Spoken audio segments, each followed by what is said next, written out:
We've got an insane sports weekend to talk about on today's episode of Carving Up Live. Gonna lead off not with football, but with Game 7 of the World Series, which as far as I'm concerned was an all-time classic, with the Dodgers going back-to-back with a 5-4 win in 11 innings over the Toronto Blue Jays. Why the game was insane, but more so, why the Dodgers winning this year's World Series is fantastic for Major League Baseball. Talk about that. Also get into Chiefs versus Bills, why Buffalo maybe showed a new wrinkle into an ability to finally get over the hump and beat Kansas City in the playoffs. Talk about that. Also get into my Steelers, a shockingly impressive performance against the best offense of football, the Indianapolis Colts. Talk about that. The thing I was most impressed with, and it wasn't the turnover. Discuss that. Also talk about the Packers just getting upset, shocked, however you want to dub it, against the Carolina Panthers. What the heck's going on, Green Bay? I can tell you exactly what's going wrong, and it ain't sure as heck ain't the defense. Talk about that. Speaking of bad defenses, Cincinnati, I think Caleb Williams, the Bears, might be starting to figure out a little bit why I'm out on Denver, as well as reaction to the rest of Week 9 in the National Football League, predictions for Cardinals and Cowboys at the end of the show. Carving Up is absolutely loaded on a Monday. So let's drop the beat, baby. Here we go. The best two words in sports. Game 7.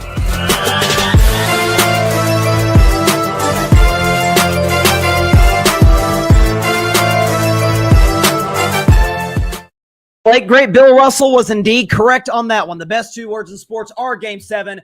Good evening, everybody, and welcome to Carving Up Live right here on YouTube, as well as on X, Instagram, and on Facebook. I am Bryson Carver. Great to be with you. I see my guy, Ty Reddington, my co-host at the Grid Network. He says, hey, he's excited for me to be here. I'm excited for Ty to be here. I'm excited for everybody to be here on this Monday when, we go into our first show in November. And the Halloween show is fun. Don't get me wrong.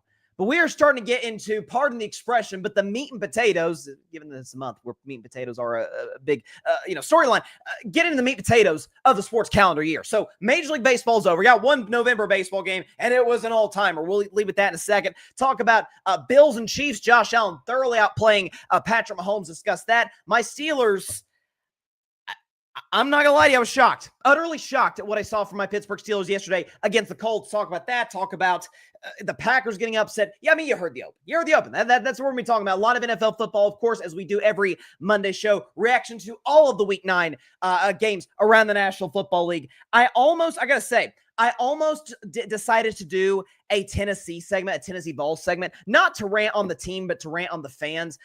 I'm going to save that for a special edition. It's going to be a combined segment. The Vol View and Carving Up the Context on a Wednesday. And you all know, Vol View, that is a Friday, strictly Friday segment. This week, I'm pissed off enough to move it up to Wednesday. We'll have a Carving Up as well. My guy, Alfred Parso Jr., Metropolitan Report, subscribe to his podcast, does an amazing job covering baseball, and in particular, the Mets. He says, here for the Rodgers apology. Spoiler, Alfred and audience, you won't necessarily get that, but you'll certainly, I'll give Aaron his love, but more so the defense. And it wasn't the turnovers that I was impressed with from the Pittsburgh Steelers. Talk about that in about a half hour on today's show. But there's no other way to start Carving It Up than with what was quite simply one of the greatest baseball games we have ever seen. And as far as I'm concerned, the best athletic event in the year of our Lord 2025. So let's get right to it. But first, the Los Angeles Dodgers go back-to-back. First team in Major League Baseball to do that this century. They win the World Series 5-4 in an all-time classic, Game 7, against the Toronto Blue Jays. So where to go on this game? Well, there's a number of things. Number one is the fact that this is a Dodgers team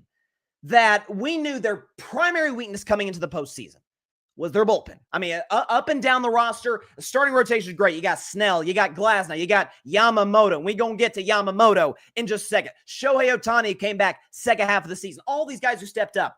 The bullpen, not great. You don't necessarily trust it.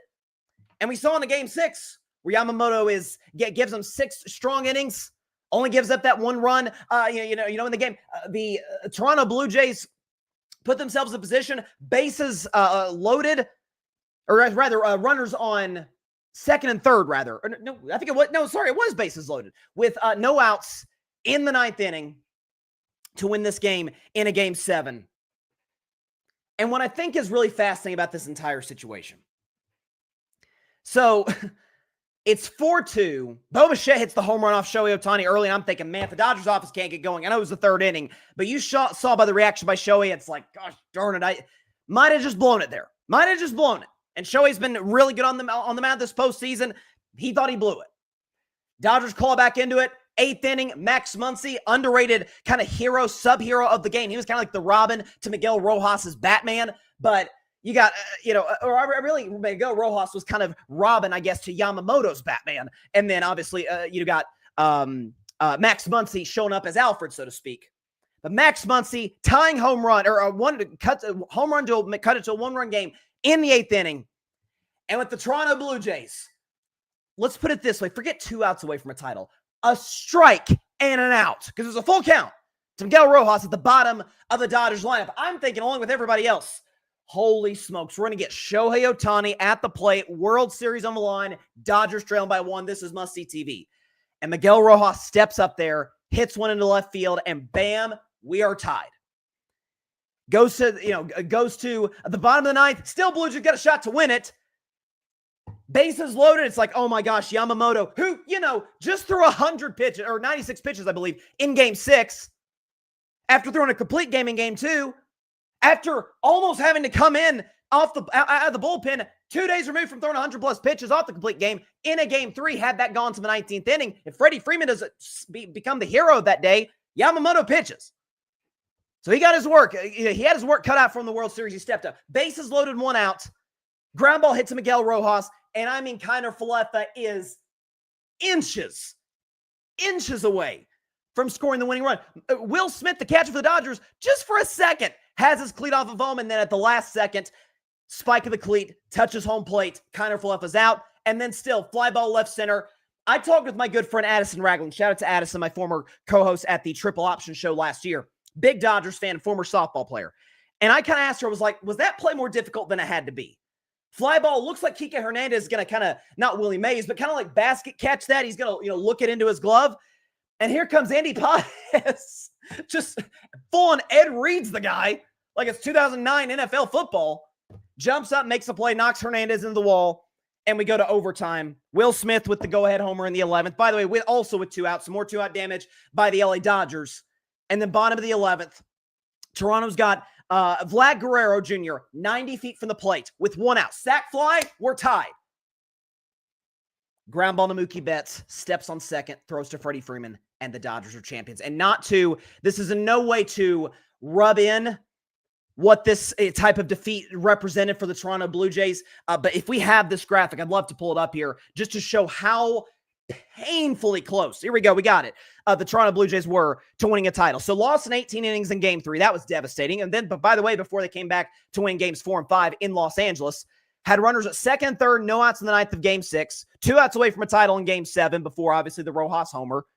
Bases loaded in the 9th with 1 out. Then Kiner Falefa inches away from scoring. He's out. Fly ball that almost gets dropped by Paez because he almost kills Kike Hernandez in the 9th inning with 2 outs. Vlad Jr. in scoring position with 1 out in the 11th before the game-ending double play. It's about as devastating as it gets. And as for Yamamoto, can we show Yamamoto, to me, the runaway MVP of the World Series, deservedly so. Put up Yamamoto's stats because he was nothing short of magic for the Dodgers. 17 2/3 innings, an ERA of 1.07. Both Ohtani and Snell, in theory, the other 2 best pitchers for the Dodgers, along with Yamamoto, had ERAs over 6 in the World Series. Yamamoto, just a tick over 1. 15 strikeouts, 3-0 record you see right there. First pitcher since the great Randy Johnson with the Arizona Diamondbacks in 2001 to win 3 games in the World Series. We really haven't seen a pitching performance like this since what we saw from Madison Bumgarner with the San Francisco Giants back in 2014. But he didn't win 3 games. He came in a relief effort, got the 5-out save in Game 7 against Kansas City. That's number 1. And number 2, with respect to the Kansas City Royals and Eric Hosmer and Salvador Perez, that team ain't the Toronto Blue Jays. A Toronto Blue Jays team that I talked about multiple times had scored 25 more runs than the Dodgers coming into the World Series. And thinking about this game, we could talk about the crazy, almost cinematic type of feel to it. Every time you think it's over, every time Toronto's going to do this, Dodgers come up with a clutch play. It's the fact that, you know who this Dodgers team reminded me of? It reminded me of a recent champion in a different sport.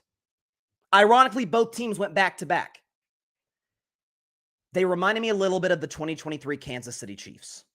Both teams were the 3 seed in their conference. Both teams took out an overmatched playoff opponent in their first round. Dodgers against the Reds, Chiefs against the Dolphins. Both teams were, I think by all accounts, underdogs in their next game. Chiefs against the Bills, Dodgers against the Phillies. Beat the 1 seed in their conference. Chiefs beat the Ravens. Dodgers beat the Milwaukee Brewers. And then just every single time they need to make a clutch play, be it in the World Series or in the Super Bowl, against arguably a better team, or certainly a more high-octane type of offense, they make the play to win it.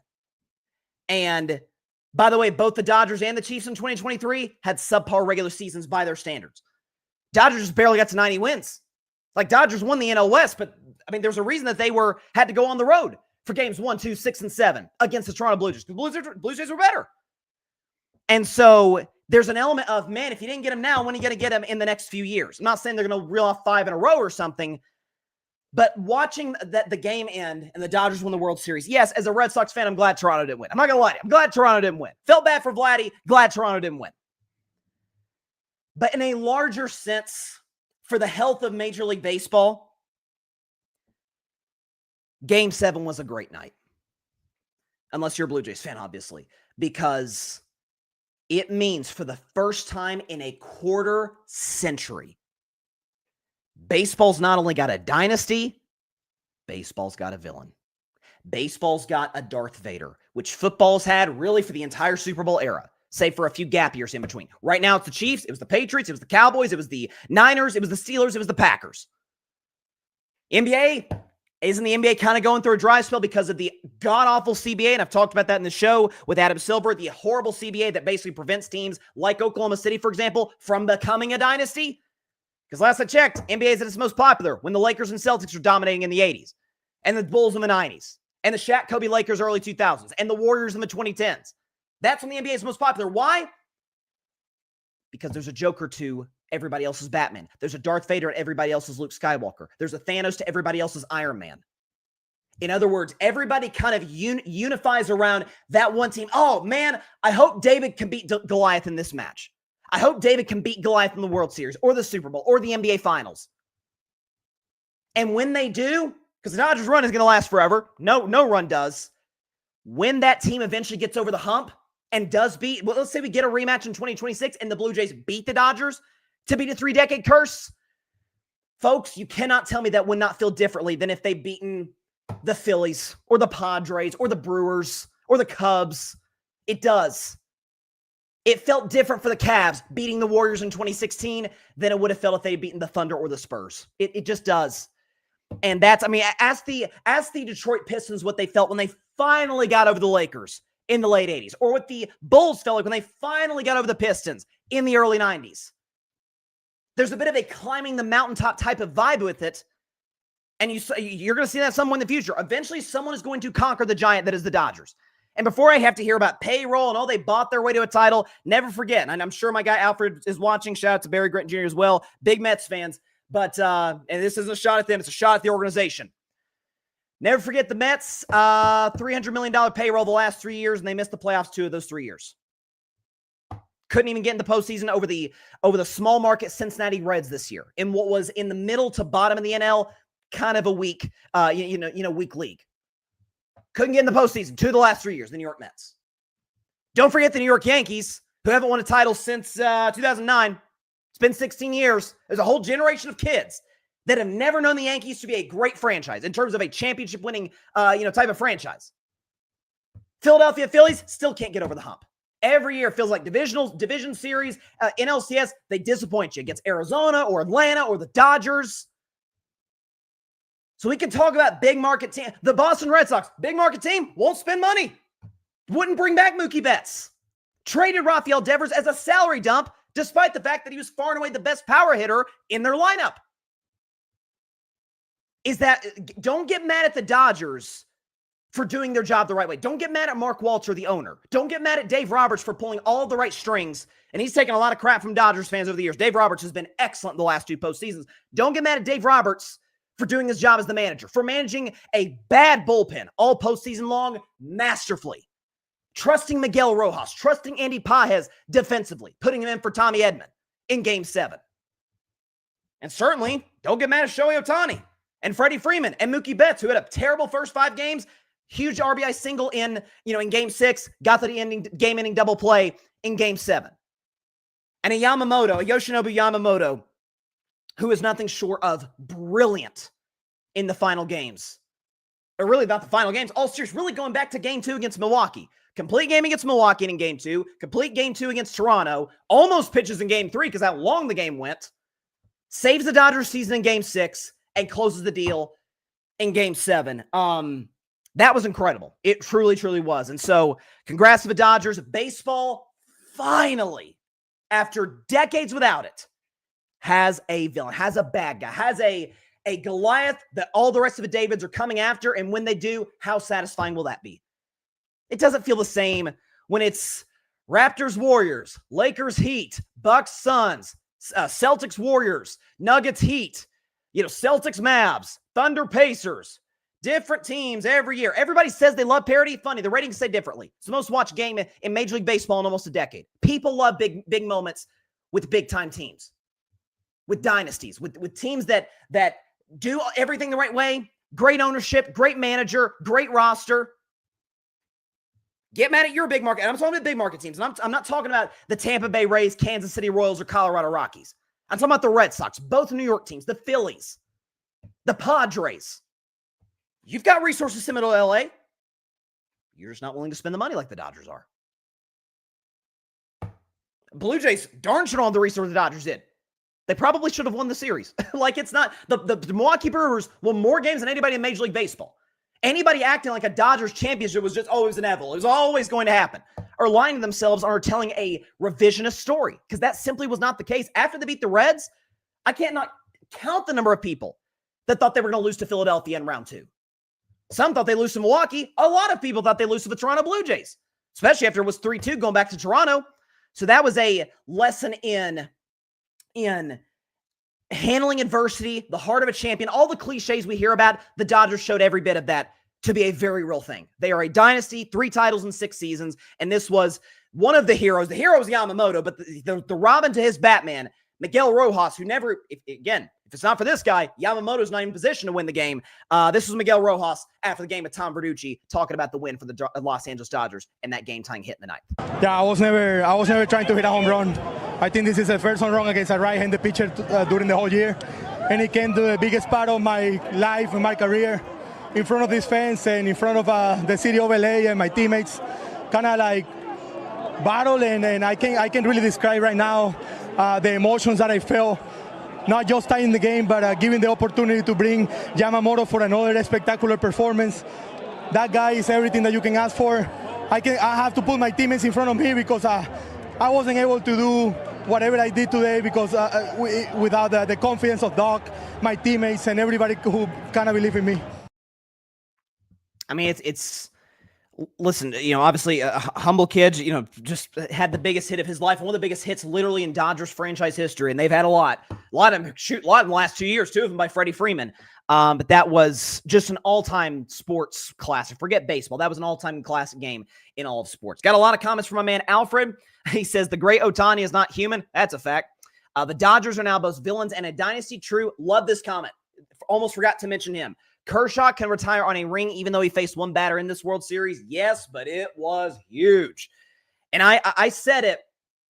I think I said it. I don't honestly remember what I said during my 3 a.m. reaction video that I put in the YouTube channel right after Game 3 was over. But I'm pretty sure I remember saying that the only time, again, I'm pulling for the Dodgers, but I'm not. The Dodgers lose. Okay, who cares? I'm a Red Sox fan. But when Kershaw came out there in the 12th in Game 3, I'm like, oh, God, please don't. Please get out of this, Kershaw. Your career cannot end. And by the way, Kershaw's had plenty of postseason failures in October in his prime like this. His career cannot end with a postseason blunder.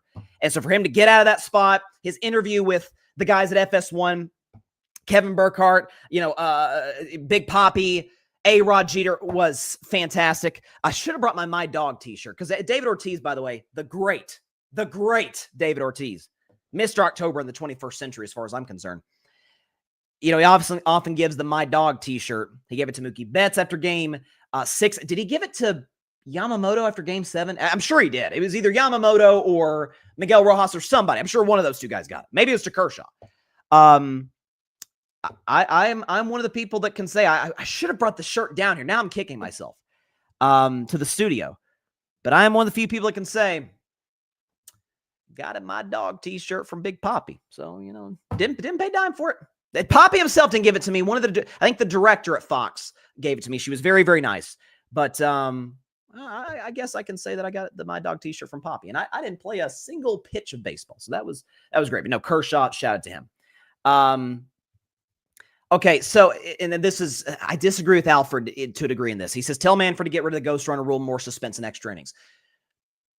I'm willing to, at least in the postseason, regular season, I really don't care. Postseason, I'm willing to compromise because I maintain, I got a lot of crap for it on social media. I stand by every word I said after game 3. That was bad for baseball. We do not need games. Thank God game 3 was in LA and not in the East Coast. We do not need games ending at 2:50 in the morning on the East Coast. People got school, people got work, people got things to do. I'm not saying shorten the game to where it's like, oh, what the heck just happened? But in a sport with no clock, man, the game doesn't need to go almost 7 hours. I said the same thing. I didn't have a podcast at the time, but I said the same thing after the 18-inning affair between my Sox and Dodgers in game 3 of 2018. That was not a good night for baseball. That game is exactly why the ghost runner rule came into effect. And so I'm willing to compromise ghost runner at first. Don't automatically put him in at scoring position. Put him at first. Now, double play ends the inning, basically, but still, at least it's kind of a healthy compromise in the middle. But no, 11 innings was great for game 7. If that thing had gone to 16, I mean, it was on a Saturday, so it wasn't as bad as game 3 because that was on a Monday, but still, the game was too long. Yeah, Alfred, play it. Home plate in the bottom of the ninth was clutch. Game of inches. Other GMs of baseball need to take notes. In my best Vladdy Jr. voice, duh, Blue Jays lose. That's brutal. Dodgers, the more championship seasoned team.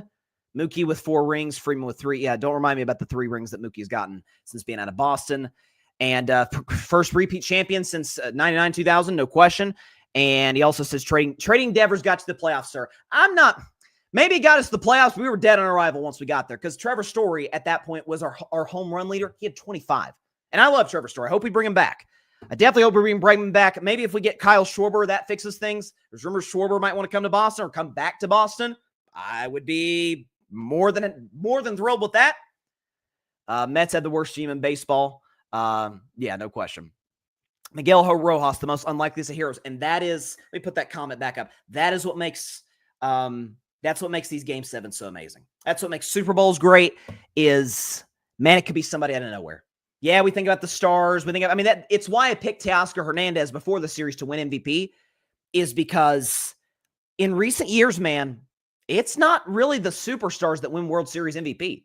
It was Jorge Soler for the Braves, not Freddie Freeman. It was, 07. That Red Sox team was stacked. It wasn't Papi, wasn't Dustin Pedroia, wasn't Manny Ramirez. It was Mike Lowell. Shout out to Mike Lowell. Loved him in Boston, but not a superstar player by any stretch. That's often how the World Series plays out. Now, Yamamoto is a superstar. All right, let's get that out of the way. Undeniable superstar. And Patrick Brown, shout out to Patrick. It's the Dodgers League, and we're living it in real time. Indeed, we are. So, shout out to the Dodgers. That was all-time classic Game 7 in every sense of the word. That was, I was in Neyland Stadium for my volunteers playing the Sooners. Disappointing lost my balls. We're basically out of playoff contention now. Like I said, I've got a special carving up the context for Wednesday, and it's not and I'm going after some people, none of which play for the Tennessee Volunteers. None of which coach for the Tennessee Volunteers. Gonna want to stay tuned for Wednesday's show. It'll be a dandy, to say the very least. But I'm kind of I'm looking at the score in and out between the games. Once it gets to late fourth quarter and the chance of Tennessee winning are pretty slim. At that point, I took my phone out and started watching Game 7 around the 7th inning. So this is not long before Max Muncy hits the tying, or not the tying. I keep saying that. Not long before Max Muncy hits the homer in the 8th to cut it to a 1-run game. And from that point forward, just watching it, and it was, edge of my seat. I'm walking the streets of Knoxville, crowded streets of Knoxville, watching it. I'm in the car headed home, watching it. It was unbelievable. So all-time great Game 7, and congrats to the Los Angeles Dodgers. All right, let's shift to football now. I might as well. It was a great football weekend. I got to say, Week 8 in the NFL was kind of mid. Not a ton of close games. I said last Monday, it felt like there was a separation between the contenders, the good playoff teams, and the bad teams. And yesterday, maybe some of the things that we saw yesterday brought it back down to earth to a degree. We got to talk Kansas City Chiefs. We got to talk Buffalo Bills. Bills win 28-21 over the Chiefs at Highmark Stadium. Josh Allen, if we could pull up his numbers, was nothing short of sensational against Kansas City. 3 total touchdowns, 1 passing, 2 rushing. No picks. The man completed 88.5% of his passes. 292 total yards, pass rating of 123, QBR 0 to 100 of 83.9. I'm shocked the QBR wasn't a little higher because QBR kind of takes into account your whole performance. They watch the film, and then they give you a grade afterwards. But nonetheless, Josh Allen was far and away the best player in the field yesterday. I'll talk about Kansas City a little bit for Buffalo. I feel like it's funny. A few weeks ago when they lost the Atlanta Falcons on Monday Night Football, that was their second straight loss. They just lost the Patriots, and they lost to Atlanta. And I'm thinking, man, are we going back to the circa 2020, 21, 22 Buffalo Bills, where it's a situation where, what are you a Josh Allen fan? Is that what we're doing? I thought you were a Jordan Love fan. What are we talking about? This is ridiculous. I got my sister. She's trying to do. This is a little detour in the show, but what she's trying to do is distract from the fact that her Packers got upset by the Panthers as what were they? 12.5 point, 13.5 point favorites. That was. Oh, now you're leaving. Okay. Okay. Adios. See ya. We'll talk about that in the show. It's just a little, okay. So she's leaving now. Okay. That was funny. Okay. She's a big Josh Allen fan. That's why she was peeking her head. She hates Mahomes, loves Josh, even though one is more of a flop artist than the other. That's neither here nor there. But seriously though, on Josh and the Bills, I'm thinking, man, are we going back to circa 2020, 21, 22, where it's Josh has to be Superman? Defense isn't very good. Running game, hit or miss. Heck no. The last 2 games, again, they blow out Carolina, which, by the way, that looks like a pretty good win today. Panthers got a winning record. Now, that game was with Andy Dalton, but still. Off a bye, Buffalo came into Charlotte and took care of business. And then last night against Kansas City, 5th straight regular season win for the Bills over the Kansas City Chiefs. Buffalo showed me. I know, and I've said this since last year, I know the numerous ways they can beat you on the opposite side of the football. Josh, self-explanatory. We know who Josh Allen is. The running game of James Cook, all of a sudden, we talk about Jonathan Taylor's been great, save for yesterday. Christian McCaffrey's been great. Top of tier 2, let's talk about James Cook. This man, I think, is like 3rd in the NFL in rushing yards. He's been awesome. He has been kind of the key to the Buffalo Bills being a Super Bowl contender over the last 2 years because if Josh Allen doesn't get that backing for the run game, now he has to be Superman. Now he has to throw a million times a game. Now he's going to be taking more hits. If Josh gets that assistance of the running game with his own ability to run the football, now Buffalo's offense is a different monster. I was blown away by the Buffalo Bills defense. Blown. As a guy who has been, the Buffalo Bills can win the Super Bowl, but I think that defense is going to be the reason why they don't. That was remarkable. I mean, you talk about a kid, you talk about the kids that they have on this defense. You talk about Cole Bishop, who stepped up for them in a major way. In the secondary, second-year player, second-round pick back in 2024. He was sensational. I thought the fact that their pass rush, Joey Bosa, Russo, Hoyt, which devastating for him. He tore his Achilles in that game yesterday, which is just a gut punch for the Bills because he played so well against that Kansas City O-line. I get it. They were without, Josh Simmons, who's been away because of a family matter. You anticipate he'll be back for the Chiefs after the bye. Trey Smith, I believe, was dealing with injuries. Juwan Taylor got hurt in the game. I get Kansas City's O-line was beat up. We haven't seen Buffalo's defensive line outside of a guess week 1 against Baltimore look like that all season. I mean, Joey Bosa looks like 2017, 18, 19 Joey Bosa. He was fantastic in this game. Got after Patrick Mahomes, and that has been the book. We can show you Mahomes' numbers, I believe. Do we have Mahomes' numbers? Hold on, let's go. Here it is. We can go and put up Mahomes' numbers in this game. I mean, he was not good. No touchdowns, 1 pick, 44% completion. You see down there, that's the lowest completion percentage of his career. 250 yards, pass ring of 57, which is bad. QBR 0 to 150, which is fair. Like, I feel like it should have been a little bit lower, but that's fair enough. The book on Mahomes, ironically, is the book on the guy that he is attempting to chase in the GOAT case, Tom Brady. For whatever reason, I again, maybe someone who's better at breaking down film than I am can understand this. For whatever reason, man, you get pressure on those two, and they're a different player. I mean, Tom's the runaway GOAT. when he was facing pressure in some of those Super Bowls against the Giants, particularly in 2007 and to a degree 2011. Heck, he even had some rough stretches in that 2014 Super Bowl against Seattle. Eventually got it together in the fourth and was magic, but Tom dealing with pressure, different player. Patrick Mahomes, the Super Bowl against Tampa, second Super Bowl against Philadelphia. Yesterday, get pressure on this guy, get to him about 60% of the time, he struggles. And that's for a guy, Brady was a master in the pocket. Mahomes not as good as Brady in the pocket, but is better moving outside the pocket, making plays. I mean, yesterday he was taking some, not late hits, but kind of some, hey, we're here, we're going to give you hell all night type of hits on the sidelines. And so, like, that was Buffalo on both sides of the ball, completely dominating the line of scrimmage. With James Cook on offense, the offensive line for Buffalo, which is one of the best in the league, dominating what's kind of a weak KC defensive line. I think Brett Veach in the next, 21 and a half hours is going to make a deal at the deadline to try and add to bolster that to that D-line, because Chris Jones is not having a great year. Karlaftis, not what you would anticipate at this particular juncture. I think Kansas City is going to add to that D-line at the trade deadline. Buffalo dominates the line of scrimmage offensively, defensively, same thing. That was one of the more impressive defensive line performances I've seen all NFL season. I mean, they had Patrick Mahomes scrambling the whole night, trying to find receivers open. A couple times he did. Fourth and 17, he finds Rashee Rice. Only Patrick Mahomes feels like can pull off a 4th and 17 in that spot. But by and large, that was highly impressive with the Bills. The fact that he was even a 7-point game with 22 seconds left, some of that is the fact that Matt Prater doinks the kick with a chance to give them to put the Bills up 10. Why Buffalo didn't punt in that situation is beyond me. Regardless, very impressed by the Bills. On the other side with the Chiefs. So again, we can show Mahomes' numbers in this game against Buffalo. Like, he struggled. Dealt with pressure all game. Lowest completion percentage of his career, the whole bit. O-line was a little bit beat up, but still, that was impressive on the part of the Bills. I think Kansas City, almost dropped my glasses here, for a future segment on the show. I feel like with Kansas City, they're sitting there at 5-4. They're 2 games back of the Denver Broncos in the AFC West. Now, they do still play Denver twice this season. In fact, they play Denver right out of the bye in 2 weeks.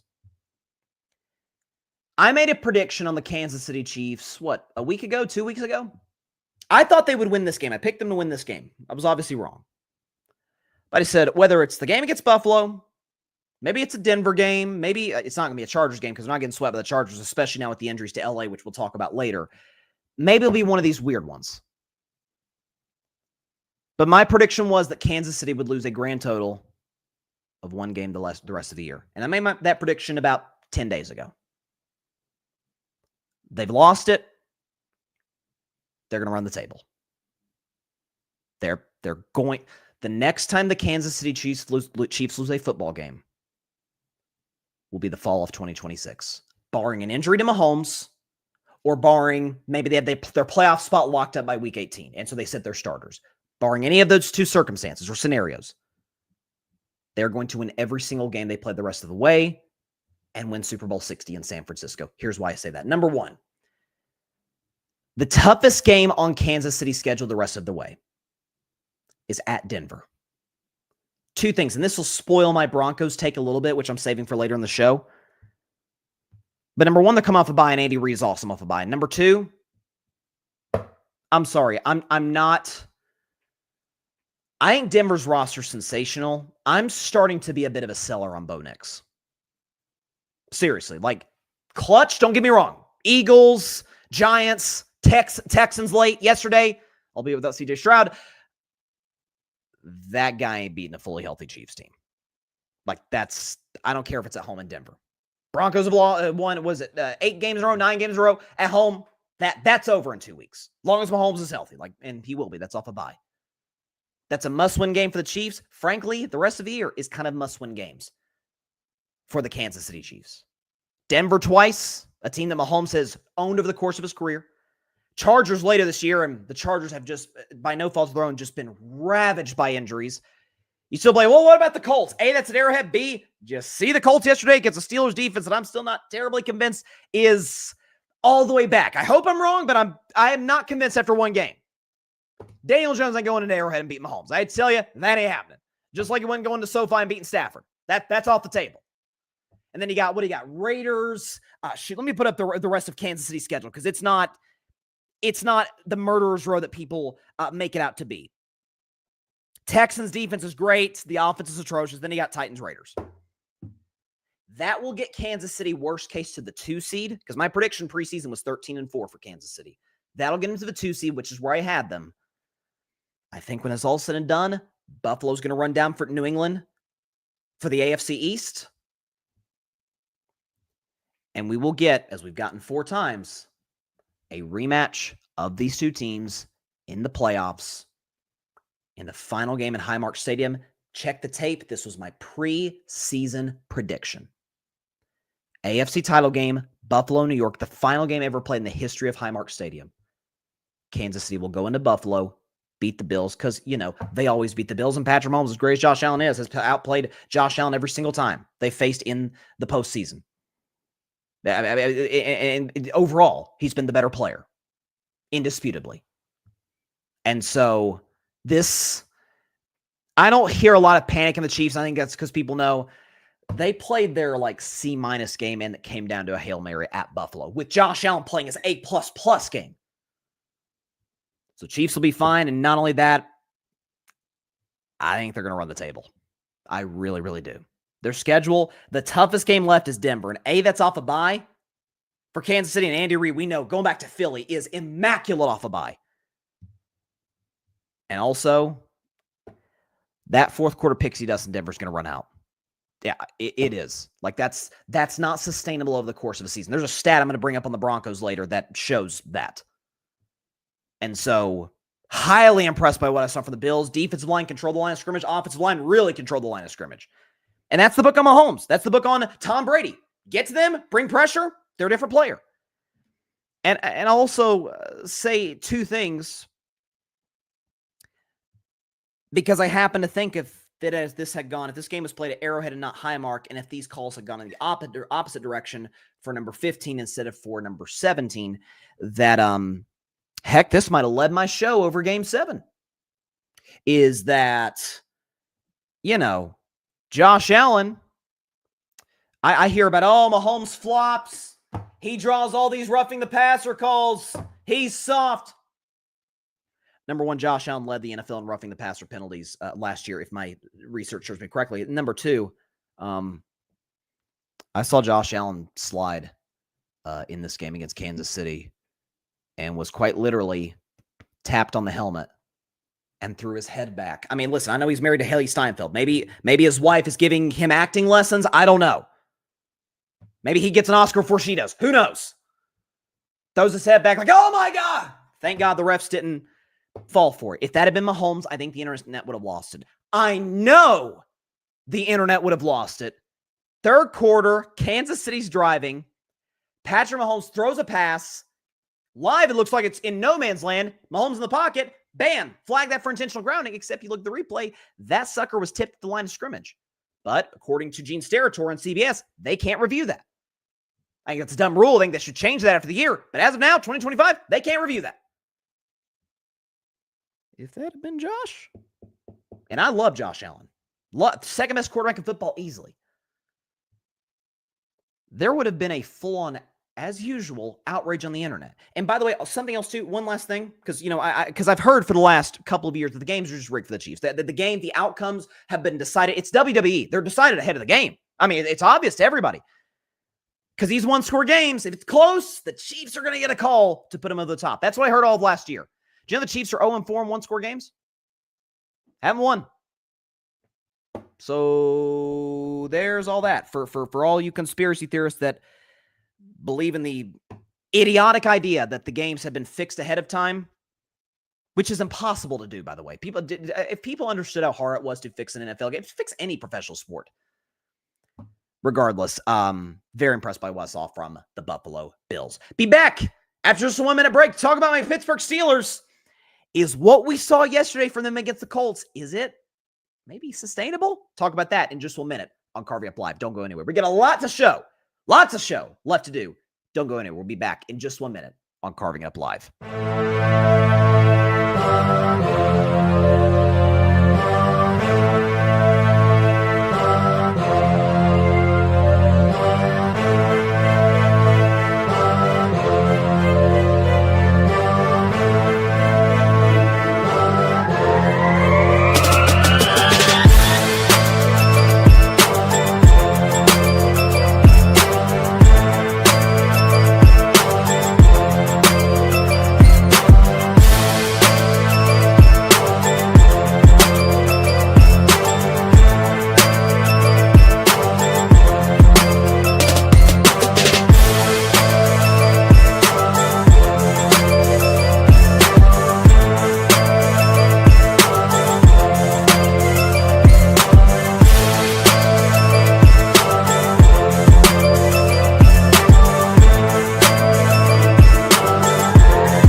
Welcome back to Carving Up Live. You see I've got my terrible towel on because, ladies and gentlemen, boys and girls, a day that I didn't think would necessarily happen today. It is a black and yellow Victory Monday. Black and yellow, black and yellow, black and yellow, black and yellow.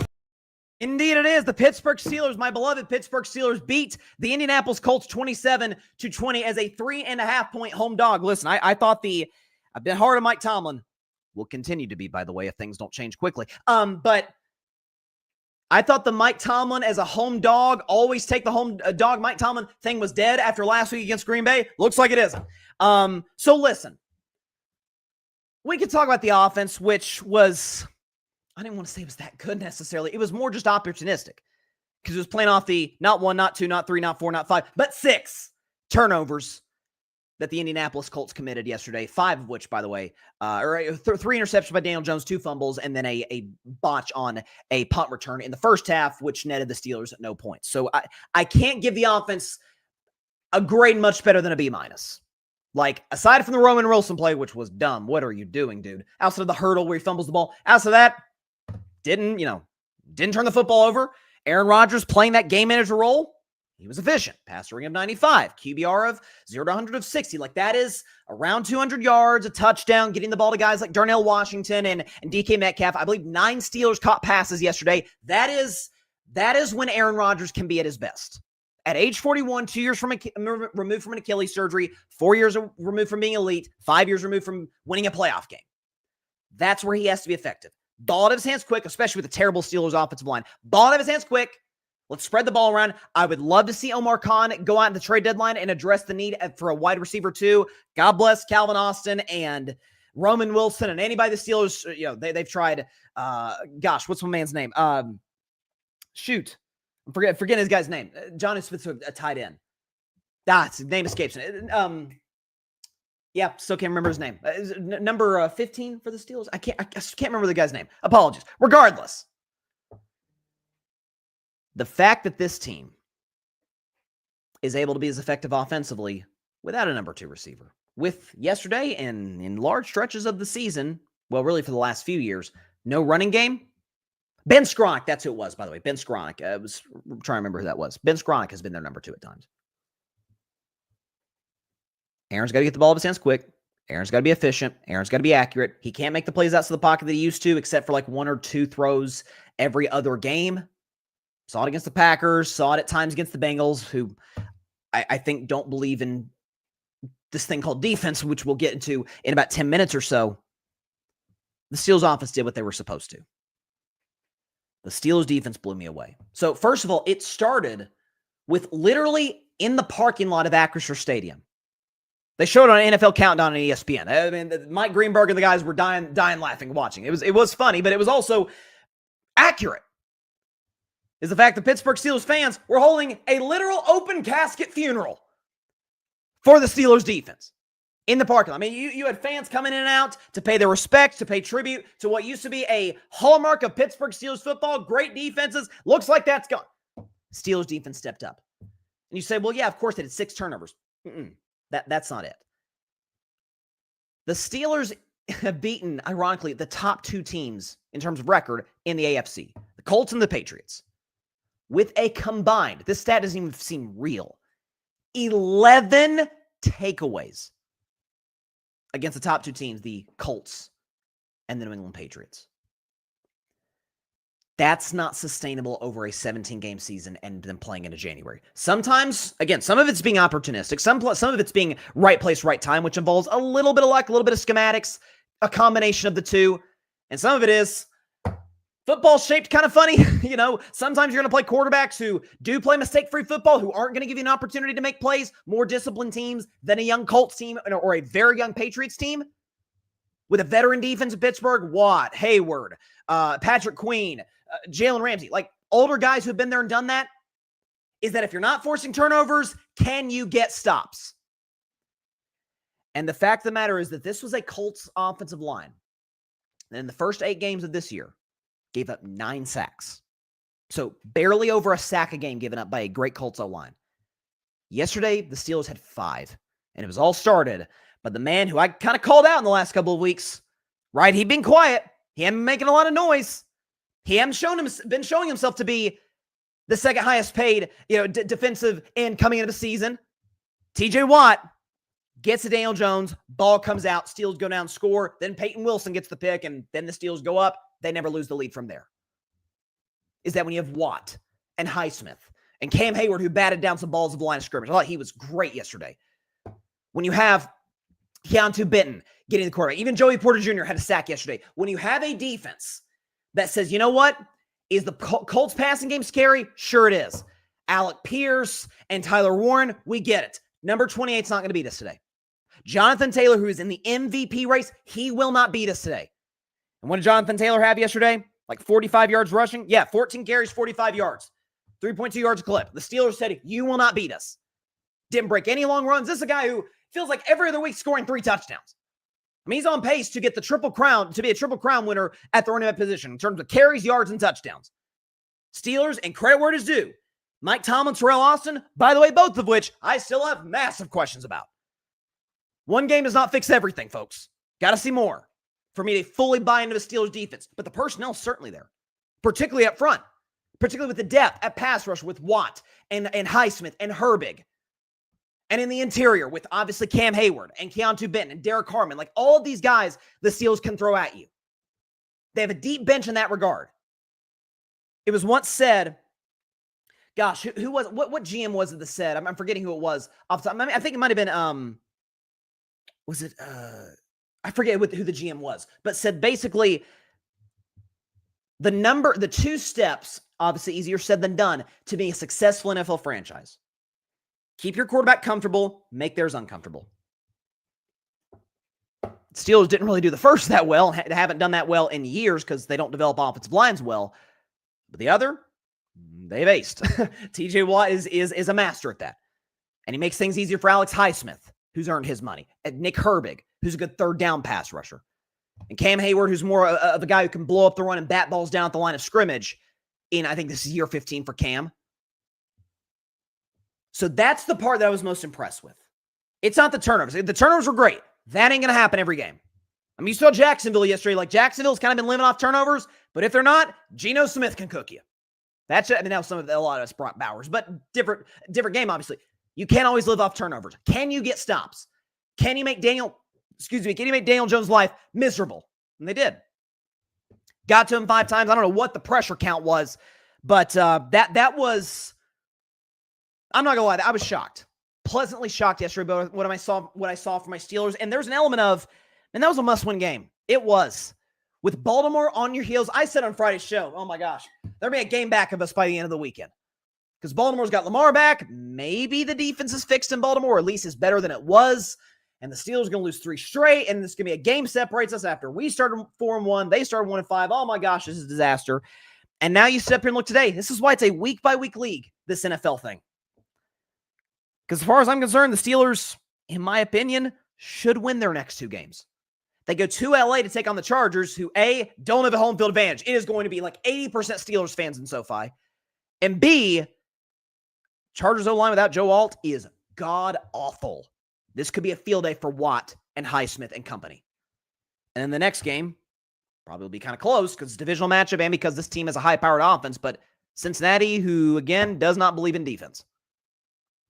You should win those next 2 games and get to 7-3. And then from there, at the Bears, Rodgers has owned the Bears, but this is a different Chicago Bears team than what Aaron's used to. Bills at home, yikes. Ravens on the road, Dolphins at home, that's a win. At the Lions, At the Browns, it's always a tougher game than it should be. That one makes me nervous in late December. And then you finish with the game against the Ravens in a game that could decide the AFC North. So happy today.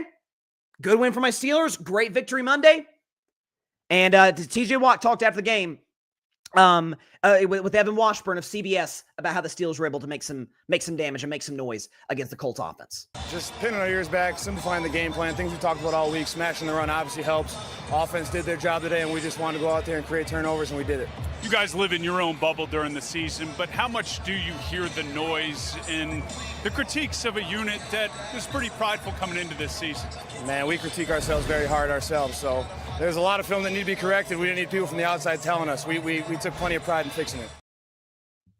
And that's, listen, I have often knocked Tomlin for the fact that he is behind the times, certainly on defensive schemes, but also behind the times is, hey, you can win a championship with your defense being better than your offense. I shouldn't say better, far better than your offense, like 10-1. You can't, not into 2025 NFL. So no, one game, even against the best offense in football, an offense that coming into this week had the record in the 21st century for points per drive. One game does not a fixed defense make. Aaron was efficient, did what he was supposed to do. Running game, I need to see a lot more. Defense, the 6 turnovers were great. Getting to Daniel Jones 5 times, that was what I was impressed with.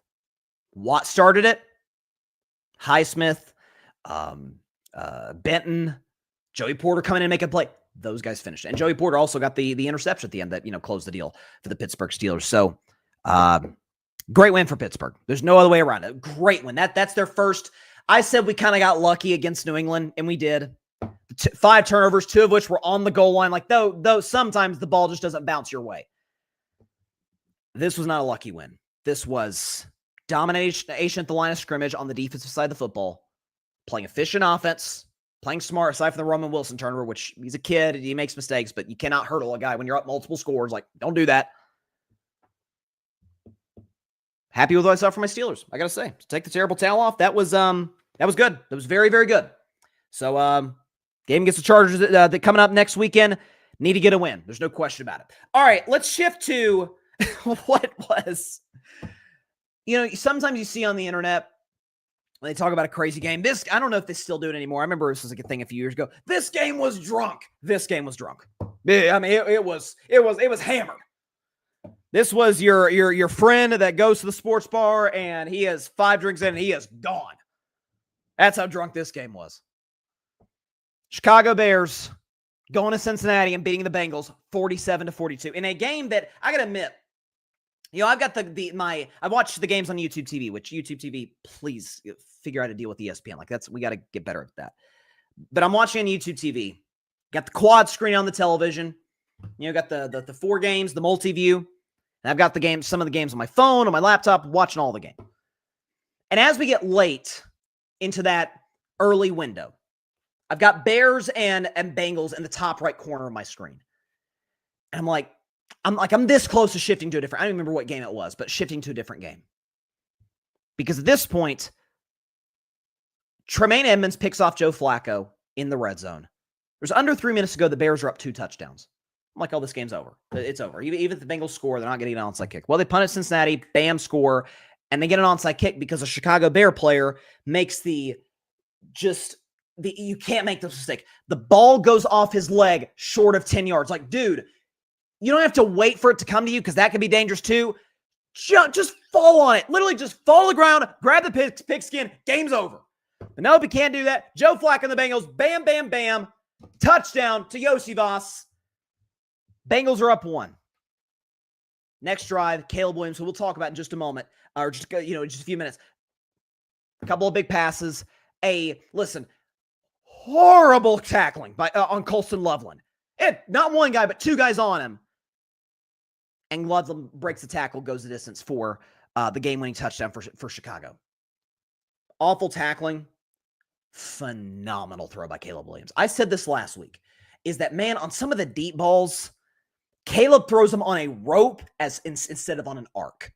That's something Caleb has struggled with, and that's something he still continues to struggle with and needs to get better at. But on some of these over-the-middle timing plays, he's fantastic. Like that, I think he's top 5 in the league in terms of arm strength. Like, just to fit it in that tight window to Loveland, and then Loveland does the rest. Let's talk Cincinnati first, though, before we get to Chicago. I don't know how Joe Burrow could stay a Bengal after this season. Joe Flacco has come in to Cincinnati in 4 games and has given Joe Burrow-like production. Show the numbers. He's been fantastic. 11 touchdowns, which, by the way, some of these stats in this span lead the league. I'll tell you which. 11 touchdowns leads the league in that span. 64% completion, 313.5 pass yards per game. That leads the league. By the way, he threw for 470 yesterday with a sprained AC joint. He was not healthy and still balled out. 102.8 rating, Bengals lead football since Joe Flacco became a Bengal in points per game. They're scoring 32 points per game. And they are 1-3. And here's a stat for the Bengals defense. The Philadelphia Eagles, New England Patriots, and the Oakland/Los Angeles/Las Vegas Raiders have never lost a game in their collective history in which they've scored 38 points. Never. The Bengals have done that 4 times in the last 2 seasons. And they've done it back-to-back weeks. In fact, there's a stat I saw from Doug Clawson. And by the way, if you don't follow Doug Clawson X, do so. He's a fantastic statistician. The Bengals are the second team in NFL history to lose back-to-back games when scoring 38 or more points in both. Second team to do that first since the 1966 Giants. I know some have gone on Jamar Chase for kind of cursing out his defense, walking to the locker room after the game. Some have gotten on Chase Brown, the running back for the Bengals, who's basically said after the game, man, we did our job. Get a bleep and stop. There's an element where that's kind of true. I would be ripping Flacco if he said it because the fact of the matter is if you're a quarterback, you can't put yourself or your team in that position. You're the leader. You're almost like the president of the offense and of the team. I truly don't know if you're Joe Burrow how you could say with this franchise. Forget the fact, and we can show the numbers. I've kept this stat for segments like this. Forget the fact that most hits taken per game since 2006. Andrew Luck leads. Deshaun Watson's in second. Joe Burrow is in third in terms of hits per game taken since 2006. Forget the fact that the Bengals' O-line is terrible, which Joe Flacco's managed that well, by the way. Is that their offensive line is just, I mean, it's putrid. That their defense is putrid. Keep in mind, this is a franchise with Mike Brown as the owner, who up until recently did not have an indoor practice facility. In Cincinnati, Ohio, did not have an indoor practice facility because he's cheap. Because the Bengals, you pay Joe Burrow, obviously. You pay Jamar Chase, obviously. In most cases, I would say you pay T. Higgins, obviously. That's if T. Higgins is your best wideout. As fantastic. He's not a number 2 receiver. He's a true 1 who happens to be a 2 because he's on the same team as Jamar Chase. He'd be a number 1 in half the league. But because you paid T. Higgins, and because you're, in all likelihood, not going to pay Trey Hendrickson, and because you've let multiple defensive players out the door the last few years, including, by the way, your defensive coordinator who's kind of crushing it with the Indianapolis Colts, coming in yesterday, the Colts sixth in terms of being the 6th-ranked scoring defense in the NFL. Fired him. Let him go. Lou Anarumo was the problem, not your atrocious personnel. You can't even put it into words. I mean, just put up the Flacco graphic again. That's hard to believe. 11 touchdowns, 64% completion, over 300 pass yards, over 100 passer rating. Bengals are scoring 32, almost 33 points per game since Flacco took over. They've won 1 time, 1-3 record. I mean, you can't. I mean, lost back-to-back games which they've given up. Back-to-back games in which they've scored 38 points. And I saw another stat as well. Make sure I get this right. They're the first team in history to allow 27 or more points, and 350 or more total yards in 8 straight games in a season. I mean, you almost can't even process that based on what the offense is producing. So we talk about Dallas is the worst defense of football. I think they've been surpassed. I'm going to predict Dallas Cardinals later. It's going to be a high-scoring game. Dallas's defense is horrible. This one's worse. You gave up 39 points to the Jets, and then 47 to a Bears offense that the week prior scored 16 at Baltimore. Can't happen. As for Chicago, I did predict back in August when there seemed to be some friction, are Ben Johnson, Caleb Williams, are those personalities going to mesh? Is it going to work? What was my prediction coming into the season? Give it around Halloween. This game was 2 days after Halloween. They're going to start to gel. They're going to start to click. Caleb Williams yesterday against the Bengals. And yes, you can say, oh, it's against the Bengals defense. I get that. 3 touchdowns, no picks, 58% completion. Caleb's got to get that completion percentage up. 280 yards, 114 rating, QBR 0 to 100 of 66. That's not necessarily what I care about. It's the fact that how much time's left? 54 seconds for the Chicago Bears. 54 seconds, and they need a field goal, but it's not like Jake Moody's been the most reliable kicker throughout his career. Hit the big kick in Washington, but had a kick blocked yesterday. Is that you can put the ball in number 18's hands. That's not 3 straight times, or not 3 straight, but 3 times this year. Put the ball in 18's hands. He's going to go down and win it. He did it against the Raiders. It was more DeAndre Swift did it against the Commanders, but still, Caleb did what he had to do.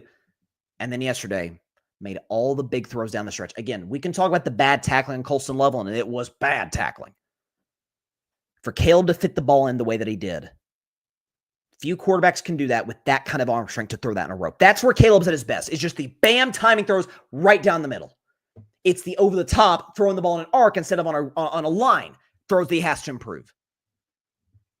But Caleb Williams today is an indisputably better quarterback now than he was a year ago at this time. And that credit goes to Ben Johnson. What also goes to Ben Johnson is the fact that this is a guy who saw an offensive line in Chicago that was horrible. He invested in it. He saw a receiving core that was good. He made it better in free agency and in the draft. He's invested in the running game. Like Chicago has a bad defense. A lot of that's defensive injuries. But Ben Johnson understands from his time in Detroit, you needed good defense. That's what's cost the Lions. Cost them yesterday to a degree.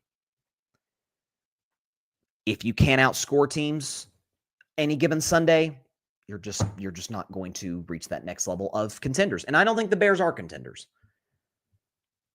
But they're tied in the win column with both Detroit and Green Bay in the NFC North. I don't think they're going to win the division. It's not out of the question. We're in November. They're tied with Green Bay and Detroit in terms of wins. So, very impressive. You've seen a growth from Caleb. You've seen, this kid, Kyle Manunjai, yesterday with the Bears, just making big-time runs. The Bears had almost 300 yards rushing yesterday. And again, I get it. The Bengals are horrible defensively. But to be that good situationally, not once, not twice, but 3 times, shows a growth in the quarterback, shows a trust in the coach. They're figuring it out. And I said around this time of the year, they would start to. Big time win for the Chicago Bears. Who do they have next week? Chicago in week 10 has the Giants at home. They should win that game. And you could be sitting up here looking at a Bears team that's 6-3 and something else too. Like we talked about the clutch gene. Forget just the fact that Caleb came up big just in that moment, in a vacuum. Down 1, go down, you end up getting a touchdown. It's how the game played out before that. It's the fact that, wait a second, you were up 14 with the ball under 3 minutes to go. All of a sudden, you're down 1 with under a minute. What the heck just happened? Caleb was calm. Caleb was poised. Caleb made all the big throws when he had to. The big knock on Caleb has been, when his temperament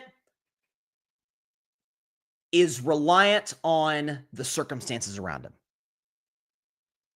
Not in this spot. Not against the Raiders. Not against Washington. Shows a big-time growth from that quarterback, and he talked about it after the game. I've said it in multiple games now.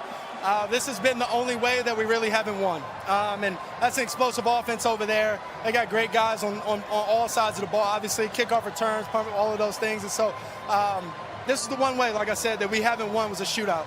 We wanted to prove it to the world. We wanted to prove it to everybody. We wanted to prove it to ourselves. Most importantly, we come out with the win that we did today. Let's shift to the Chicago Bears' biggest rival in the NFC North, and that would, of course, be the Green Bay Packers. As Cheesehead Ozzy makes an appearance once again on the show. It's been a long time. It has been a while since I've been here ready to roll.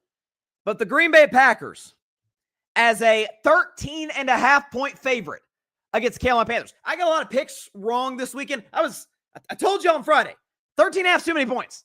It's a letdown game after a big win on the road against Pittsburgh. Right, Carolina. Oh, sorry, old Carolina. Bryce Young's back. Bryce Young wasn't that good, but it was a dangerous spot for Green Bay. And not to mention, those uniforms. Let's talk about those first before we get into the game. Because if I remember correctly, the great, the legend, primetime Deion Sanders, greatest cornerback of all time. Wasn't it Deion that said, if you look good, you feel good, you play good. The Packers darn sure didn't look good. The helmets were not bad. I wasn't necessarily against the helmets that resembled the leather ones that they wore 100 years ago. Those were fine. I wasn't against those. Neck down, shoulders down. I don't know what that was. You know, a good friend of my sister often jokes the Packers uniforms look like they're wearing John Deere. Accurate. But that's their brand. That's what they look like. I don't get that imposter off the field. Those aren't the Packers uniforms. So they didn't look good. That's for darn sure. So they probably didn't feel good, and that's why they didn't play good. Maybe it's as simple as the ugly uniforms. Get them out of here. But I said a couple months ago when they made the trade for Micah Parsons, and safe to say that is more than paid dividends. If not for Micah Parsons, Packers are a 500 football team today. Because he saved him against Dallas by sacking Dak when Dak was going to run it in the end zone for the go-ahead touchdown on OT. And he really saved them against the Cardinals with not one, not two, but 3 sacks, including the 3rd sack being when the Cardinals are probably about to go win the game themselves. Micah saves the game. And Micah gave Aaron Rodgers hell last week against my Pittsburgh Steelers. Is that if the Green Bay Packers made this decision to trade for Micah, I try to keep this freaking cheese on my head. It's more difficult than it looks, trust me, folks. Trust me, look, it's difficult. Is that if they made the move for Micah Parsons, it means that they trust Jordan Love to develop into being an elite quarterback, which he was in the second half of 2023. And he has shown the ability in spurts this year. In moments against Detroit, second half against my Steelers, 4th quarter drive against Arizona. We've seen it in moments from Jordan Love. But both of the Packers' losses this year fall squarely on his shoulders. Because in both of those games, the Packers' defense gave up 13 against the Browns, and the touchdown that the Browns did score came on a drive off a Jordan Love interception, by the way, that started inside the 10. Tough spot to put your defense in. Yesterday, they gave up 16 to Carolina. The touchdown the Panthers scored came off a Jordan Love pick, which was returned inside the Green Bay 40. Packers defense was fantastic. Didn't do a great job stopping the run Rico Dowdle. Rico Dowdle's been doing that to everybody. He did it to Miami, he did it to Dallas, did it to Green Bay. He does it to everybody. And you can't muster more than 13 points. Buffalo scored 40 last week. We've seen Carolina's defense got, so to speak, throughout many points this season. And I know Tucker Kraft goes down with an injury. And God bless him, knock on wood. He blows his ACL. Hopefully he's, recovers quickly in his back next year doing what he was doing this year because he was playing best football of his career. And I know Jaden Reed's out, but for crying out loud, O-line's fantastic. Josh Jacobs is great. You still got Romeo Doubs. Still got Matthew Golden, although Matthew Golden has not been as good as I thought he'd be thus far out of college. Maybe we'll see if he continues to grow and develop. Luke Musgrave is still a darn good tight end. Matt LaFleur's an excellent coach. You just didn't make the throws. The 4th down, I don't know what Jordan Love was attempting to do in that play, but it wasn't good. There are times it feels like he doesn't see the field well. There's 1 or 2 times a game where he throws a "what the F are you doing" type of throws. And so if you're a Packers fan today, be honest with yourself. Because Green Bay is going to make the playoffs. They're too talented not to. Whether they'll win the division, only time will tell. But I've said all year long, since that week 3 game against Cleveland to now, with the exception of the game against Pittsburgh, is, this is why I truly despise power rankings. Because power rankings says, hey, let's just go on best record, rank the best teams based on what their record is, and just go down from there. It's uncreative, and it shows me you didn't watch the games. But for Green Bay, this is a team that's been living on the edge for weeks now. This is a team that has not played a start-to-finish great football game, with the exception of Pittsburgh, since week 2 against Washington. By the way, how's Washington look now?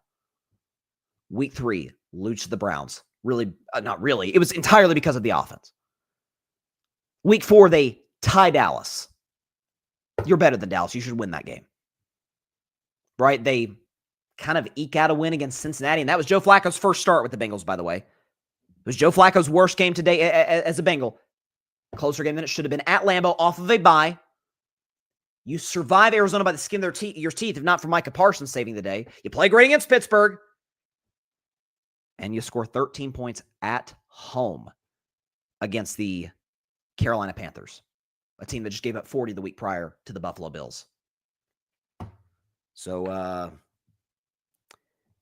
if you're a Packers fan, be honest with yourself today, because I think you're going to make the playoffs. What's the most likely way for you to get bounced? What's the most likely reason that you get bounced in the postseason in 2025? Can be the defense. I mean, the defense has given up a combined 29 points in their 2 losses this season. And by the way, the 2 touchdowns that the Browns and Panthers scored, one of which happened inside in the red zone, drive started in the red zone, the other of which started inside the Green Bay 40. So the defense has more than done their job this season. Micah Parsons has been worth every penny that the Packers gave him. Quarterback's got to step up. And he's shown the ability to in moments. And in others, that decision-making is still suspect. So, Packers, y'all might be in some trouble. I hate to say it. Really, it breaks my heart to say it. But y'all might be in some trouble. So there's that. All right. Before we go to break, I want to talk the Sunday night game, Seattle and Washington, real quick. 38-14, Seattle wins this game. I was dead wrong. I picked the Commanders, and I knew I was wrong by the by the second drive of the game. It was a disaster. First of all, on the Jaden Daniels front, because that's kind of been the main story from the game. I had a bigger takeaway, but on Jaden Daniels. So there's the gruesome injury where he's sliding. He's still in the game. It's 38-7. Seattle, midway through the fourth quarter, the game is obviously well out of reach. And Jaden Daniels is sliding. His left arm gets caught on the grass on the tackle, and it breaks. I mean, it straight does. Dislocated his elbow. Came out of the game, obviously left, I believe, in a cast or a brace or whatever. And whether he's out for the season remains to be seen. I imagine he will, just because the fact that he's dealt with multiple injuries with the hamstring and the knee gets dealt. Like, he's dealt with a number of injuries. And Washington's 3-6, well out of the playoff picture in the NFC. And given their schedule moving forward, they got to play Detroit, and they got to play Denver and Minnesota and the Eagles and the Cowboys and the Eagles again. Like, they're done. Their season is over. So I don't think Jaden Daniels is coming back in 2025. Was that quarterback malpractice by Dan Quinn? Obviously it was. There's no question about it. Like, I think that's pretty self-explanatory. And Dan Quinn basically said as much after the game. He's like, yeah, I'd like to have that one back. Like, that should have been Marcus Mariota in that spot. Obviously, you don't want Marcus to suffer a similar injury or any injury. But you haven't paid Jaden Daniels that, but you might as well have. That's your franchise quarterback. That's the guy who took you to an NFC title game last year with a less than ideal roster. Certainly a terrible defense. So that's the Washington front. Of course, Jaden Daniels should have been in. On the Seattle front, I've said this for about a month now. We've got to acknowledge that Sam Darnold is an elite quarterback. He just is. Show his numbers since the start of last season in Minnesota, and then we'll show what he did last night. 52 touchdowns to 18 picks. That's pretty good. 67% completion. That's excellent. 255 yards per game. Passer rating of 104. And the man has a 20-6 record. Last year it was Kevin O'Connell and Justin Jefferson and Addison and Hawkinson and Aaron Jones and a great O-line. Certainly those contributed. Don't get me wrong. But, and I said this last year, ironically, it was a game against Seattle. I think it was week 16, if I remember correctly. Minnesota going to Seattle. He makes a throw on the run down the left sideline to Justin Jefferson. I'm like, holy crap. Like, that's not a system quarterback throw. That was USC Sam Darnold, 3rd overall pick in the draft in 2018, Sam Darnold.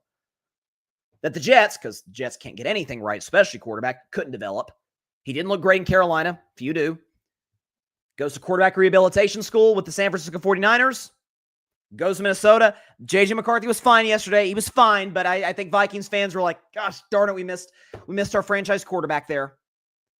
And he's been crushing at Seattle. In the first half, he was literally perfect, and played one of the greatest first halves in NFL history by quarterback. 4 touchdowns, no picks, 100% completion, 16 for 16, 282 yards. Again, this is the first half.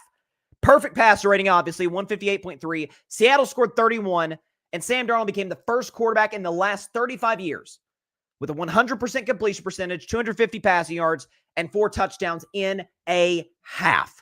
Now, some of that is that Washington's defense is horrible. I saw a stat. This is also from, again, Doug Clawson. If you don't follow him on Twitter, he's fantastic. If I could pull this up here. Okay, so this is the stat that Doug brought up.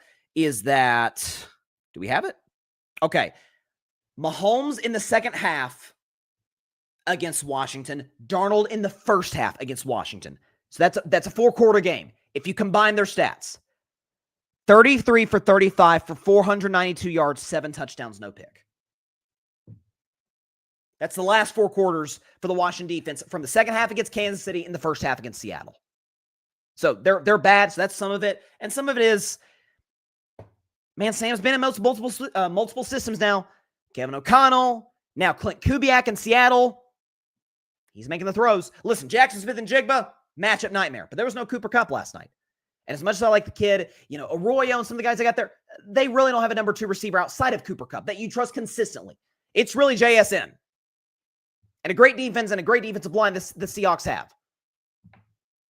But that guy's the lead singer in this band. He is. So I was blown away by what I saw from Sam Darnold yesterday. The deep throws, intermediate stuff. Accuracy, of course, was off the charts. He was 16 for 16. On the money, the whole bit. 4 touchdowns. And again, we've got a year and a half of evidence of him doing this. I kept saying last year, I'm waiting for Sam Darnold, so we're back into Sam Darnold. That was a recurring theme on my show. And then that game against Seattle, I'm like, okay, that's the real Sam Darnold, not the imposter that looked bad for the Jets. And players get better. Players develop. Players need to go, unless you are Peyton Manning, basically, or to a degree, Tom Brady, who went to a situation in New England that wasn't as good as some people like to make it. It matters where you go. It does. And if Sam Darnold goes to the Jets, or if Baker Mayfield goes to the Browns, and Baker was more successful in Cleveland than Sam was with the Jets, but Baker still has some real kind of flaws that were exposed in Cleveland that have not been exposed with the Tampa Bay Buccaneers. They found a way to develop him into being an elite player, and so is Sam Darnold. He was in the MVP discussion last year. Put him in it this year. He's earned it. And by the way, Seattle, I think it's fair to say, they can win multiple playoff games in the NFC. They can. I mean, look up and down. Let's look at the NFC standings today. Let's look at the NFC standings today. If I can pull this up here. The 1 seed is Philadelphia. Now, I think Philadelphia is the favorite in that conference. If their defense can get fixed, and if Saquon continues to do what he does, they're the favorites. Tampa Bay, I don't really trust their defense, and their receiving core is beat up. Seattle, you got Seattle. Green Bay, man, you have no clue what Green Bay team you're getting week to week. You have no clue what Jordan Love you're getting week to week. The Rams are excellent. I'll talk about the Rams when I do my week 9 recap. Niners are beat to hell. Detroit Lions defense it's always going to be the weakness of this team. Go down the list, then you get Chicago, Carolina, Minnesota, Dallas. Then you get to the teams that could make the playoffs but aren't Super Bowl contenders. Are we looking at a world where the Sam Darnold Seattle Seahawks are in the NFC Championship game? Who knows? Maybe. With that D-line dominating the way they do, Leonard Williams, who's had an amazing season, was giving Jaden Daniels fits last night, and Sam Darnold doing his thing? Sure they could. Absolutely sure they could. They're a true legit threat in the NFC. And Patrick Brown, 2 straight weeks where head coaches pull off malpractice and sacrifice their quarterbacks. Carson Wentz last week for the Vikings had no business being in that game. And then this week with Dan Quinn leaving, I should say, Jaden Daniels. And that was a gruesome injury. That was bad. Hopefully Jaden Daniels heals quickly. But I know that was everybody's main takeaway. I couldn't get over Sam Darnold last night. That was awesome what he was able to pull off for the Seattle Seahawks. Be back after a 1-minute break. When we come back, week 9 recap for the other games that I did not talk about. Kind of give a quick sort of rehashing what happened. I've got to take on the Denver Broncos that I'll get into once we get to that game against the Houston Texans. And at the end of the show, we got the Cardinals, we got the Cowboys, Monday Night Football. Predict that game in just 1 minute on Carving Up Live. Don't go anywhere.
back to Carving Up Live. So, of course, we got to do our Week 9 recap around the National Football League for the games that I did not, dedicate entire segments to. So let's talk about Falcons and Patriots. New England wins 24-23 in a game that should have been 24-all, but a missed extra point by Atlanta. For the Atlanta side, Drake London was, and New England couldn't cover him straight up. He had 3 touchdowns in the game. How many yards did he have? 118 yards, 9 catches, the 3 touchdowns. I thought Michael Penix Jr. was really solid given the defense he was playing. I will say, because Drake May has been fantastic, and we're about to show an insane Drake May stat in just a second. I'm seeing a disturbing trend, at least in the last 2 weeks. Maybe it's a small sample size. I don't know. New England's offensive line is not great. So the 5 sacks against Myles Garrett, some of that's just Myles Garrett's a freak, and he's a future first ballot Hall of Famer. He's going to Canton, Ohio, not far from Cleveland. I know Atlanta's got a good D-line, and they've developed it, and they've invested in the draft. James Pierce, the Patriots gave up 6 sacks yesterday. So Drake May is having to be under duress more. I feel like Josh McDaniels isn't necessarily committing to, not committing to the run, not committing to TreVeyon Henderson more than he is, which in a way, those limitations up front kind of bolster Drake May's MVP case. And I'm going to do an MVP ladder on Wednesday's show, but this is a stat. I showed a Dak Prescott stat 2 weeks ago that was like mind-blowing. He was playing MVP football. Here's a Drake May stat that's showing he's playing literally at the level that only MVP quarterbacks have ever played. Show the stat. Most consecutive games with 200 or more pass yards and a 100 or better rating. Most consecutive games. Aaron Rodgers did it 12 times in a row in 2011, which is insane. He won MVP that year. Drake May's done it 8 straight times this year. The other 3 have done it 8 straight times were Aaron in 2020, won MVP. Brady in 07, won MVP. Peyton in 04, won MVP. Mahomes did it 7 times in 2018. He won MVP. This guy's playing MVP football. Been efficient. Again, take out the first game against the Raiders. He's at a passer rating over 100 in every single game. And by the way, New England's receiving core. Pop Douglas, Stephon Diggs making plays. He had Cardi B in attendance, sitting next to Bob Kraft yesterday. That was dope. Stephon Diggs doing his thing. You still got Keyshawn Booty, Hunter Henry. Receiving core is not bad. I think what's going to end up getting New England beat in the postseason, because they're going to be in the playoffs because their schedule is just a cakewalk the rest of the way. I don't know if they're going to be able to protect Drake May consistently. If you're going to go against the Buffalo Bills in the playoffs, and we know how great Buffalo's D-line is, at least what they showed yesterday against Kansas City. I think the Chiefs are going to add a defensive lineman at the deadline tomorrow. If they don't, that changes things. Pittsburgh's D-line, that's the strength of their football team. So in the postseason, that could be a concern. Indianapolis can get to the quarterback. So that's a bit of a concern for the Patriots, but hey, nonetheless, good win. Never apologize for winning the NFL 6 straight. Here's a team that I'm officially writing off as a Super Bowl contender. And I'm going to do it for a second team in a few minutes, but the Los Angeles Chargers. They beat the Titans 27-20. I'm not writing them off because the game was close against Tennessee. I'm not writing them off because it was Tennessee had the lead in the first half and Chargers kind of rolled from there. It's the fact that it just sucks to hear this news.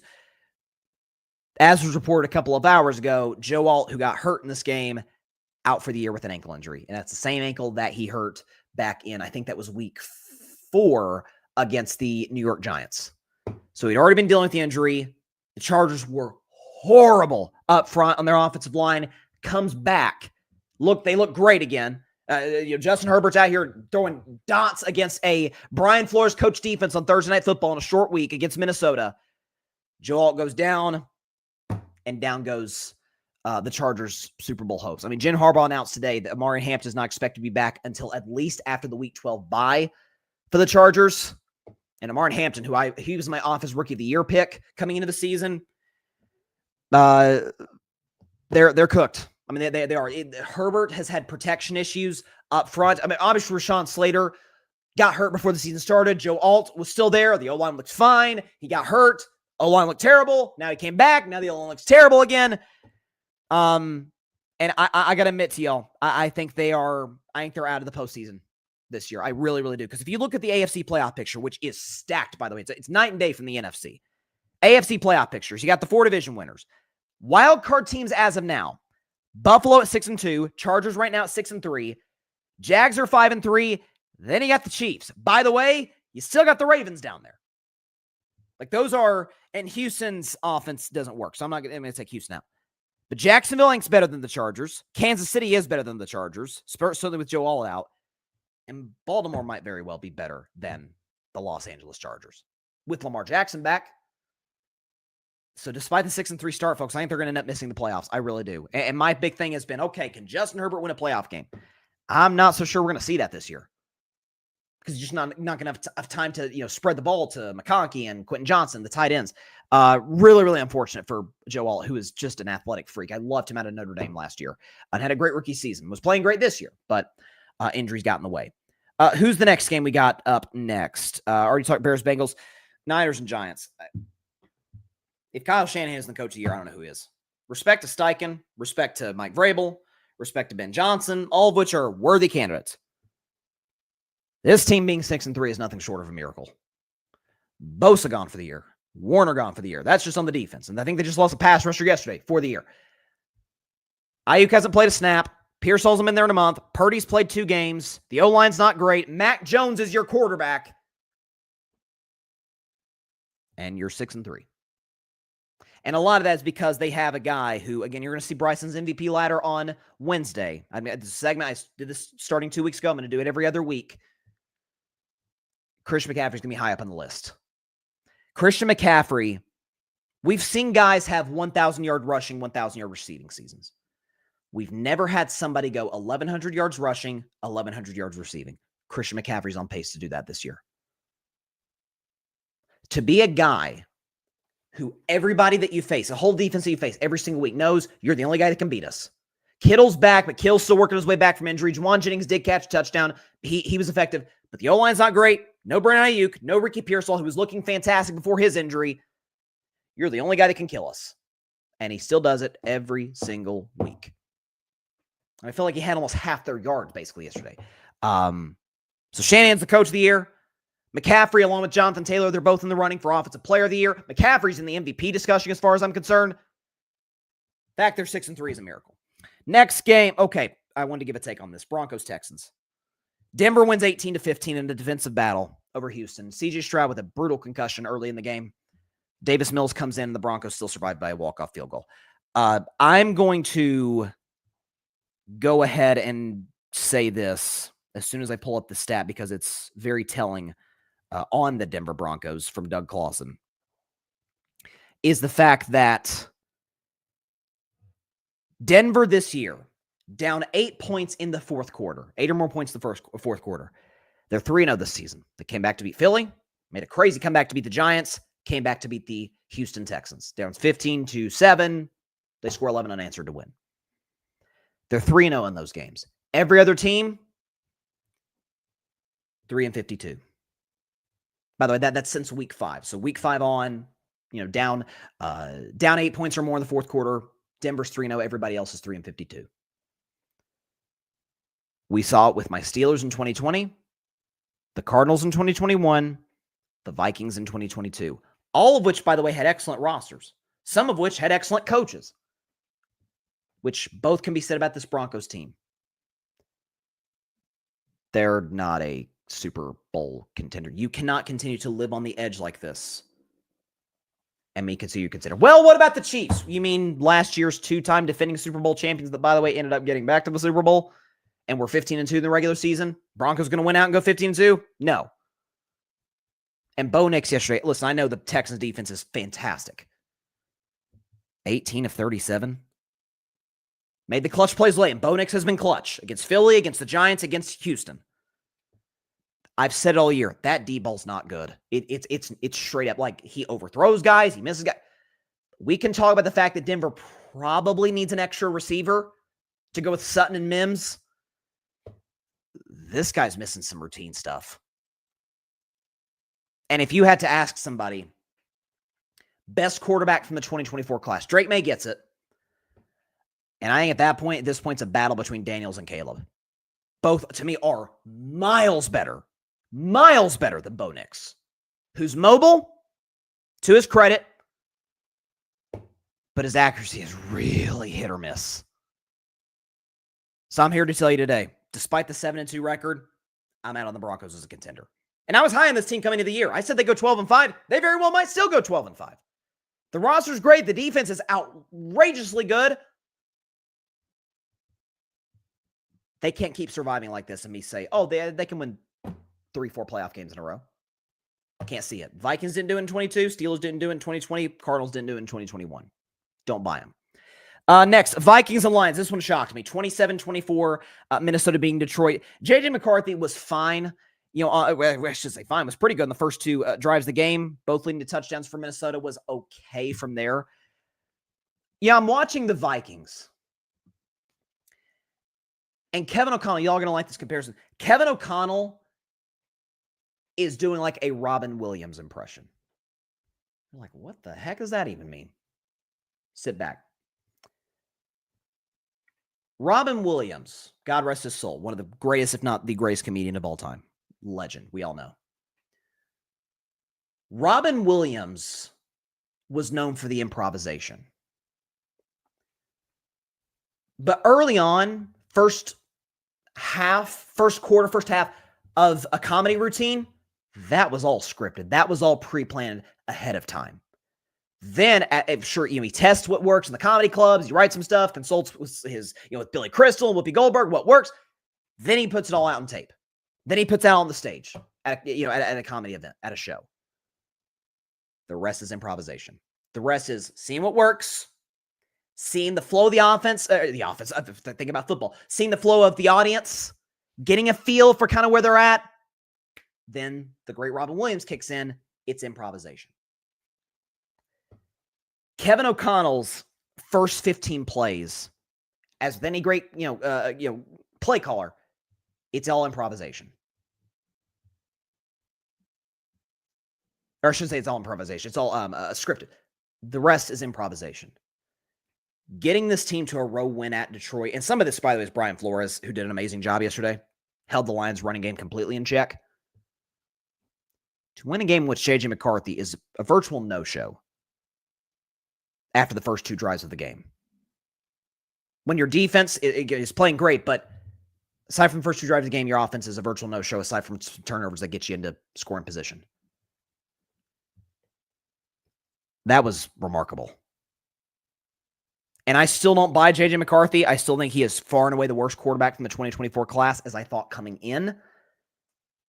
Good win by the Vikings over the Detroit Lions. There's no question about that. Panthers, Packers, talked about that. Jags and Raiders. Wild game in the afternoon window. Goes to overtime. Raiders go for two. Don't get it. Geno misses. I think it was Trey Tucker in the back of the end zone. Brock Bowers, the man amongst boys. 12 catches, $127, 3 touchdowns. Came back and looks like the best tight end in football that he is. He is unbelievable. If they could just get him consistent quarterback play and a lot of things with the Raiders. He could be on people's televisions more. But Trevor Lawrence, my guy, not a perfect game by any stretch, but no Travis Hunter. Brian Thomas Jr. was injured in this game.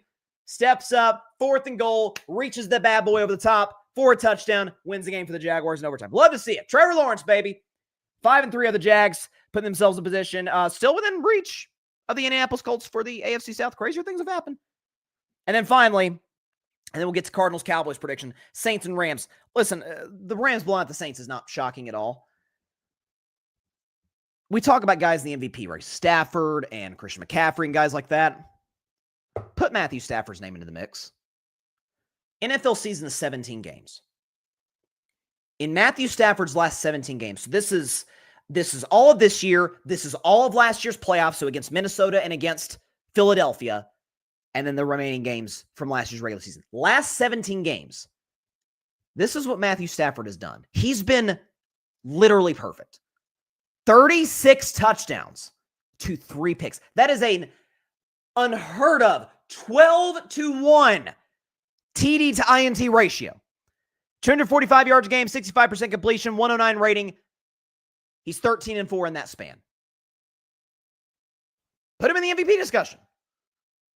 By the way, the 5 red zone trips, last 5 red zone targets from Stafford, Devontae Adams, touchdown, touchdown, touchdown, touchdown, touchdown. So they've developed a real rapport. We know Puka Nacua is a freak at wide receiver. So we talk about the contenders in the NFC. The Rams don't get quite as much press as Philadelphia and against some of the NFC North teams and as Tampa Bay. This team's more than within the Super Bowl discussion. They got a big game this weekend coming up against the San Francisco 49ers, a team that they've kind of routinely struggled against. That's in Santa Clara as well. Rams, after the way they lost on Thursday Night Football about a month ago, they need to put themselves in a position to win this game. And Stafford, again, has been magic this season. There's no looking passes. It's just classic Matthew Stafford. Again, the man had an injury before the season and looks absolutely fantastic. All right, before we get out of here, we just got a trade in the NFL. Draymond Jones has been traded by the Tennessee Titans to the Baltimore Ravens. So there you go. Draymond Jones, who's a solid pass rusher. The Ravens needed help in that regard. By the way, Jalen Phillips, really good pass rusher, was traded by Miami to Philadelphia today. So we got the deadline in. It's 7:37 now. So we got, 20 and a half hours before the deadline. So expect more deals. Jerry Jones said to Stephen A. Smith, he's already made one. He might make two more. So we'll see. Speaking of Jerry Jones, Cowboys hosting the Arizona Cardinals. Dallas is a 3.5-point favorite.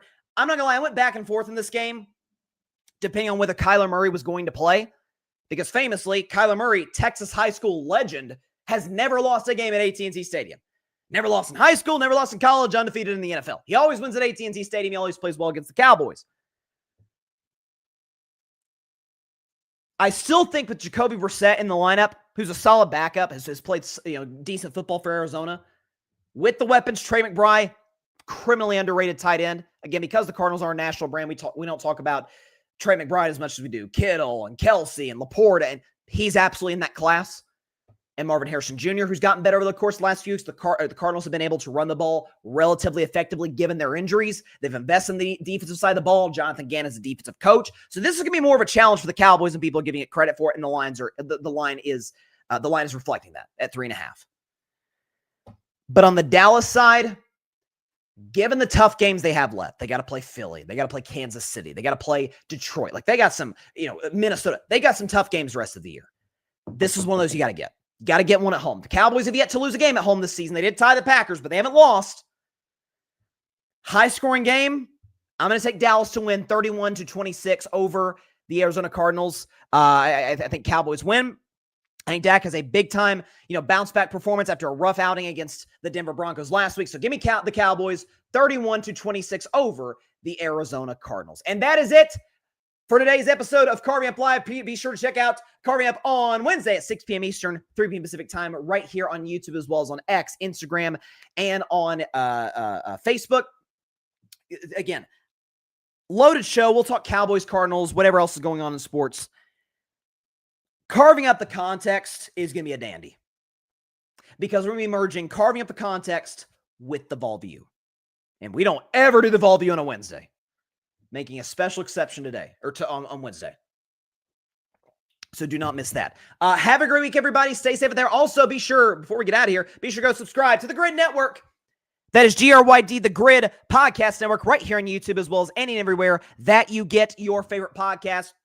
Amazing content creators. We also got another show I'm a part of on the Grid, the Saturday Morning Tailgate, which airs every Saturday at 10 a.m. Eastern, 7 a.m. Pacific time. Myself, Tim Barnard, Arthur Hurst will get you kicked off for your college football Saturday as we get down the stretch. Tomorrow, the college football playoff rankings come out.